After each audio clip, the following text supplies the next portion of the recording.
Hi quick video.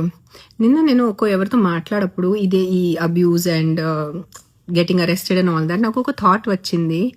The artist people who are there, anyone, అవి criminals, అవి smugglers, అవి drug addicts, అవి rapist, అవి మర్డరర్స్. మన అలాంటి వ్యక్తి కాదు కదా, మన ఆర్టిస్ట్.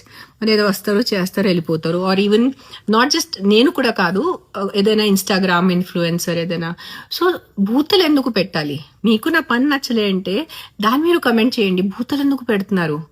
మనమేం క్రిమినల్స్ కాదు కదా, we are artist. Why are you giving us bad words? తిడుతున్నారు ఎందుకు?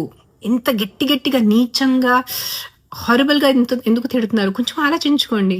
ఏం పాపాలు చేశాను, ఏం తప్పులు చేశాను, ఏం క్రైమ్ కమిట్స్ చేశారు, సారీ నా తెలుగు. ఎందుకు తిట్టాలి మీరు? కరెక్ట్ అను, ఆర్టిస్టే కదా, వీఆర్ నాట్ సమ్ ఏదో టెర్రరిస్ట్ కాదు కదా. నేను ఏదో వేరే ఊరు నుంచి వచ్చి ఇక్కడ ఏదో టెర్రరిస్ట్ యాక్టివిటీ చేయడానికి, ఏదైనా మర్డరరా నేను, ఏదైనా రేపిస్టా నేను, నాకు ఇంత గట్టిగా బూతులు తిట్టేంత అలాంటి ఏం తప్పు చేయలేదు కదా నేను. సో బూతులు తిట్టడం ఆపేయండి ఆర్టిస్ట్ని. ఇది మంచిది కాదు, నిజంగా మంచిది కాదు. Artist are very sweet, delicate people.